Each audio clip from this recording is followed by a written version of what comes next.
Hello everyone, मैं हूँ doctor Alia. आज मैं आपको बताने वाली हूँ यूएससी लेवल 1 के बारे में। यूएससी लेवल 1 कब कराते हैं और इसमें क्या इम्पोर्टेंट होता है देखना, इसके बारे में मैं आपको डिटेल में बताने वाली हूँ, तो प्लीज़ वीडियो को लास्ट तक ज़रूर देखिएगा।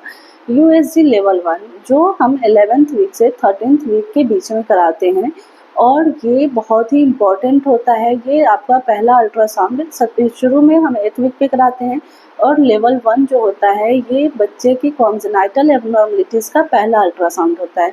तो यूएससी लेवल 1 में यूजुअली हम लोग एनटी-एनबी स्कैन के लिए करवाते हैं। अब एनटी-एनबी स्कैन क्या है? एनटी-एनबी स्कैन यानी कि नेज़ल बॉर्न और नीवल ट्रांसल्यूसेंसी के बारे में पता करता है। नेज़ल बॉर्न यानी कि बच्चे की नाक की हड्डी बनी है कि नहीं, और ट्रांसल्यूसेंसी यानी कि जो बच्चे की रीढ़ है वो बन रही है कि नहीं।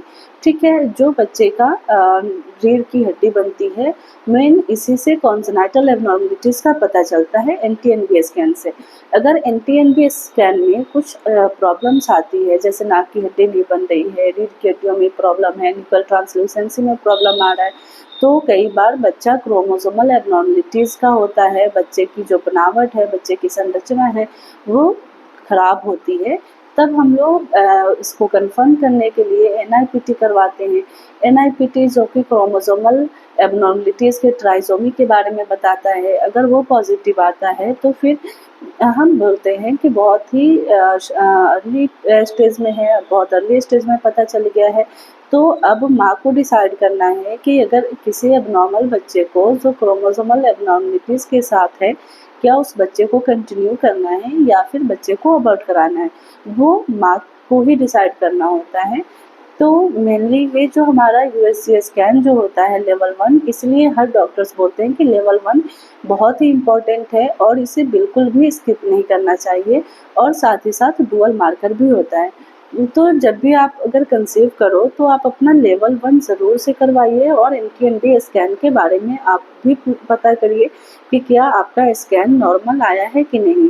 क्योंकि अगर टाइम पे पता नहीं चलता है तो फिर ये अल्ट्रासाउंड लेवल 2 जो कि 20th वीक में होता है, 5वें महीने में होता है, फिर उस टाइम बेबी को अबॉर्ट करवाना बहुत मुश्किल होता है। इसलिए आप कोई भी स्कैन को स्किप नहीं कीजिए।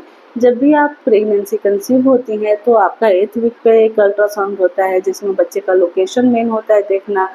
तो उसमें बच्चे की धड़कन आती है, लोकेशन आती है, बच्चा ट्यूब के अंदर तो नहीं है, बच्चा आपका यूट्रस के अंदर है कि नहीं, तो वो भी बहुत इम्पोर्टेंट होता है, वो भी देखना चाहिए।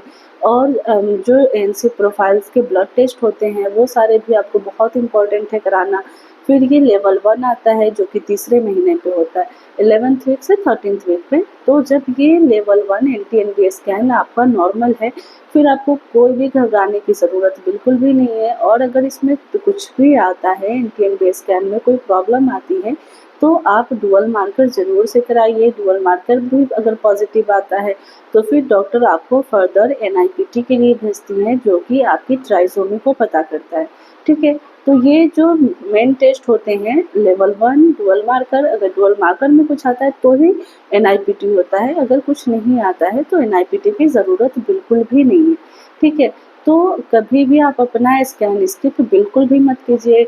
जब आपका स्कैन लेवल 1 होता है, लेवल 2 होता है, फिर ऑप्स होता है, फिर लास्ट में 37th वीक पे बच्चे के वेलबींग के लिए देखते हैं, बच्चे का लोकेशन देखते हैं, बच्चा सीधा है, उल्टा है, ये सारी चीज़ें देखते हैं, बच्चा को कॉर्ड्स तो नहीं है। तो ये जो 37th वाला होता है ये मेन डिलीवरी को डिसाइड करता है। तो ये सारे स्कैन ही बहुत ही इम्पोर्टेंट होते हैं।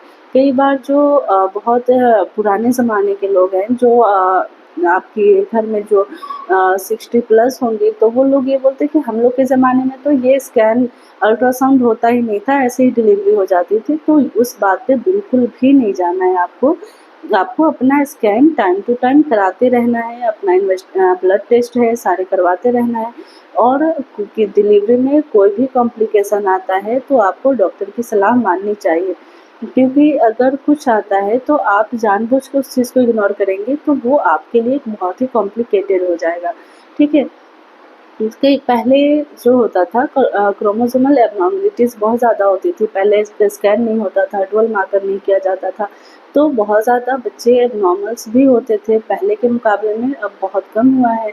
पहले जो मैटरनल डेथ था वो भी बहुत ज़्यादा था। तो ये सारी रेशियो ट्रीटमेंट अगर आप कराते रहते हैं, अंडर सुपरविज़न रहते हैं, तो ये सारी चीज़ें बहुत ही मिनिमाइज़ की जाती है, सारा चीज़ मेंटेन किया जाता है।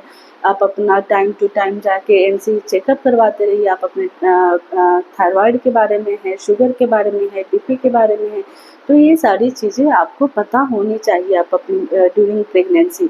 तो मैं तो आपको यही सलाह करूँगी कि आप अपना पूरा स्कैन करवाएँ, ब्लड टेस्ट करवाएँ और प्रेगनेंसी को हल्के में ना लें। प्रेगनेंसी बहुत ही कॉम्प्लिकेटेड होता है, तो इसलिए प्रेगनेंसी में आप अपनी सारी ट्रीटमेंट अच्छे से लें।